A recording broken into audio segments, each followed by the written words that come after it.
제자들이 떡 가져오기를 잊었음에 배에 떡 한 개밖에 그들에게 없더라.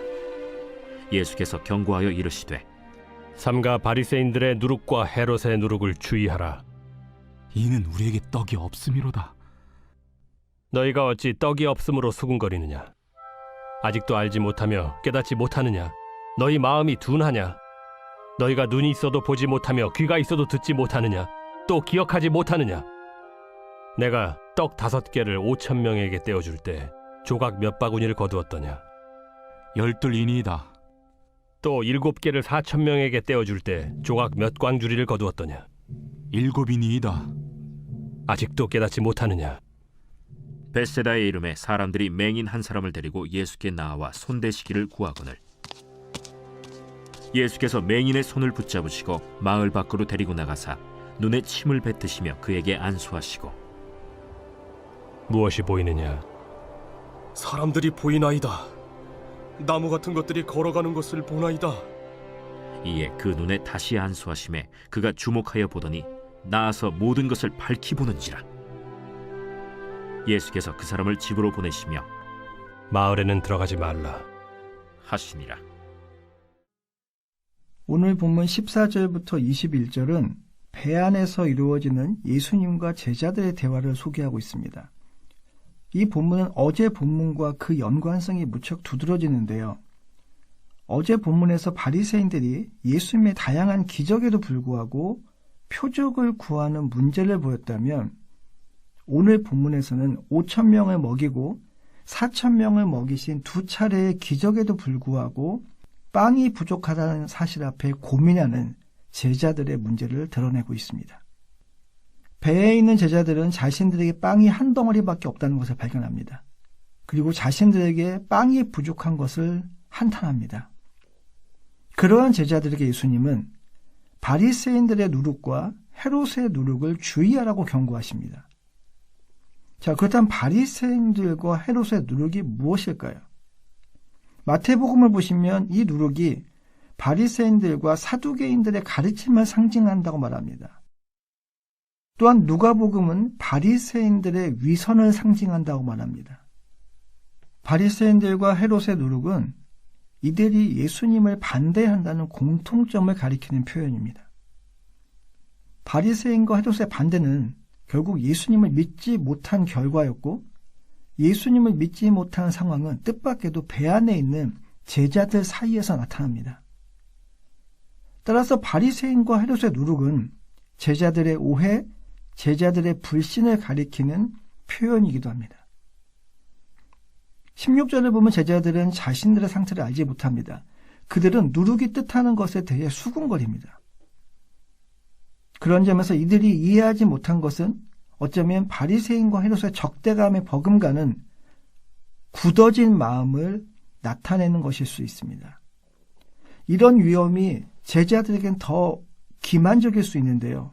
왜냐하면 이들이 날마다 예수님을 가까이 하기 때문입니다.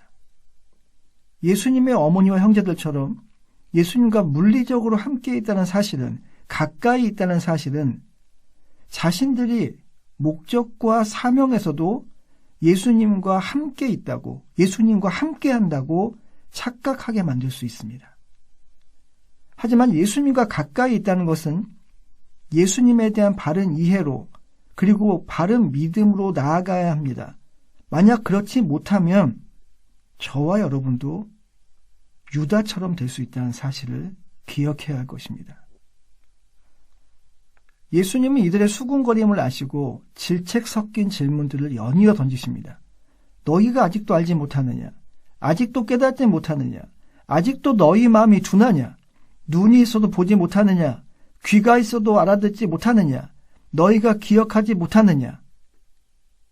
그러면서 예수님은 5,000명을 먹이신 기적과 4,000명을 먹이신 기적을 제자들에게 상기시키십니다. 제자들은 바구니에 빵이 가득 차는 것을 2번이나 보고도 배 안에 예수님이 계시다는 것만으로 안심하지 못했습니다. 제자들의 문제는 예수님의 기적들을 기억하지 못하는 데 있었던 것이 아니라 기적이 지니는 그 의미를 깨닫지 못하는 데 있었습니다.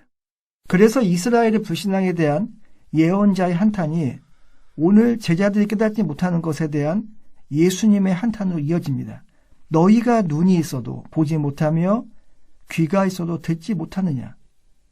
여러분 기억하시겠지만 이 인용된 말씀은 마가복음 4장에서 외인들, 즉 바깥 사람들에게 적용되었던 말씀이었습니다. 근데 이제 그 말씀이, 그 한탄이 제자들에게 적용되고 있는 것입니다. 깨닫지 못하는 것은 마음이 굳은 것으로 이어집니다. 지적으로, 영적으로 눈먼 것이 마음이 굳어지는 것으로 이어진다면 내용 없는 눈먼 믿음도, 믿음의 실체가 없고 믿음의 내용이 없는 그런 눈먼 믿음도 결국은 같은 상태에 도달하게 될 것입니다. 예수님이 호소하시는 믿음은요, 이해와 통찰에서 생기는 믿음입니다. 제자들은 믿지 않는 것에 대해 질책받기 전에 보지 못하고 깨닫지 못하는 것에 대해 질책받은 것입니다. 굳은 마음은 특히 종교적이고 도덕적인 사람들에게 문제가 되는데요. 무지한 사람은 굳어지지 않기 때문입니다. 어떤 사람들의 마음이 굳어지냐면 다 안다고 생각하는 사람들의 마음입니다. 이 점이 예수님에게 가까이 있는 사람들, 즉 바리새인과 제자들이 가장 심각한 위험에 노출되어 있다고 말할 수 있는 이유였습니다. 제자들은 자기 세계와 자기 관심사에 갇혀서 하나님을 향해서는 눈이 멀고 귀먹은 일반적인 인간의 본성을 지금 반영하고 있습니다. 그들은 빵이 없는 것을 걱정하지만 예수님은 그들에게 믿음이 없는 것을 걱정하십니다.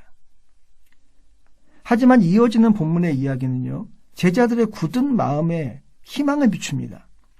22절에서 예수님과 제자들은 배로 벳세다에 도착합니다. 그리고 맹인 한 사람을 고쳐달라고 요청하는 사람들을 만납니다. 이 이야기가 14절부터 21절에 이어서 나온다는 것은 마치 벳세다에 보지 못하는 사람처럼 계속되는 예수님의 가르침으로 제자들의 눈먼 상태도 해결될 수 있음을 기대하게 만든다는 것입니다. 23절에서 예수님은 맹인의 손을 잡고 마을 밖으로 데리고 가십니다. 아마 그 마을에 믿음 없음 때문일 텐데요. 마가복음 여러 본문에서 예수님이 사람들에게 하시는 중요한 사역 중 하나는 그들을 무리와 떨어지게 하시는 일을 동반합니다. 7장 33절에서처럼 예수님은요, 맹인의 눈에 침을 바르고 안수하심으로써 치유하십니다. 하지만 이 본문에서 예수님은 독특하게도 안수하신 후에 물어보십니다. 무엇이 보이느냐? 이 질문은요, 바로 앞에 본문에서 제자들에게 묻으셨던 질문을 생각나게 합니다. 너희가 눈이 있어도 보지 못하느냐? 맹인은 사람을 볼 수 있었습니다. 하지만 아직은 희미하게 볼 뿐이었습니다. 그래서 예수님이 다시 안수하시자 그가 모든 것을 밝히 보게 됩니다. 예수님이 벳세다에서 맹인을 고치신 것은요, 복음서에서 예수님이 한 번에 고치시지 않고 단계적으로 고치신 유일한 기적입니다. 왜 예수님이 두 번이나 안수하신 후에야 이 사람을 밝히 볼 수 있었을까요? 맹인을 치유하는 기적은 사실 예수님께 그리 어려운 일이 아니었습니다. 그러나 예수님은 이 기적을 한 번이 아니라 단계별로 행하셨습니다. 이 기적에서의 2단계 치유라고 할까요? 이 치유는 보게 되는 현상의 진행을 암시합니다. 무슨 말이냐면 벳세다의 맹인에게만큼이나 이 기적은 제자들에 대한 기적이라는 것입니다. 예수님은 맹인을 점진적으로 고치심으로써 제자들이 어떻게 믿음에 이르게 될지를 보여주십니다. 눈이 있어도 보지 못하며 귀가 있어도 듣지 못하는 제자들도 이 맹인처럼 보고 듣게 될 것이라는 겁니다. 하지만 이 일은 제자들 스스로의 힘으로 그들의 능력으로 일어나는 것이 아닙니다. 육체적으로 보는 것, 그것은 물론이고 영적으로 보는 것도 하나님이 허락하시는 것이지 인간의 능력으로 가능하게 되는 것이 아니라는 사실입니다.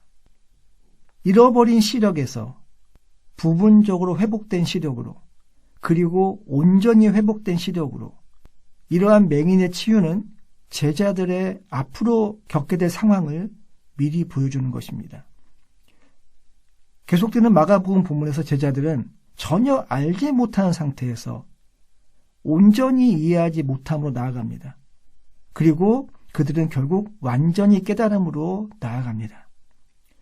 제자들은 예수님의 십자가와 부활 사건 이후에야 예수님이 메시아라는 사실이 의미하는 바를 온전히 깨닫게 됩니다. 저와 여러분 지금 사순절을 보내고 있습니다. 2024년 저와 여러분의 사순절이 마가복음 묵상을 통해서 하나님의 아들 예수 그리스도의 복음을 온전히 알아가는 시간이길 소망합니다. 또한 예수가 그리스도시라는 사실이 지금 저와 여러분의 삶에 의미하는 바를 온전히 깨달아가는, 그래서 우리가 삶으로 그 깨달음에 반응하는 시간이기를 소망합니다. 저와 여러분의 오늘이라는 이 하루가 그 과정 중에서 유의미한 순간이기를 또한 소망합니다. 기도하겠습니다. 보지 못하고 듣지 못하던 저희를 날마다 말씀으로 깨닫게 하시고 알아듣게 하시는 주님, 오늘 저희에게 말씀이 있음이 은혜임을 고백합니다. 주님을 잘 안다고 교만하지 않게 하시고 여전히 주님을 더 알아야 한다고, 더 알고 싶다는 그 갈망으로 우리에게 허락하여 주시옵소서. 주님이 행하신 일들을 묵상하는 오늘 하루, 행하신 일들의 의미를 깨달아 주님을 더욱 알아가는 오늘 하루가 되게 하여 주시옵소서. 오늘도 우리와 함께 하실 예수님의 이름으로 기도하였습니다. 아멘. 1. 오심 기도. 하루 5번 마음을 다해 드리는 기도. 나는 죽었습니다. 제가 주인이 아니고 예수님이 저의 주인이십니다. 예수님은 십자가에서 죽으시고 부활하셨습니다. 부활하신 예수님을 가슴으로 만나서 따라가며 간증합니다. 사랑하는 가족과 함께 영광스러운 승리를 노래합니다.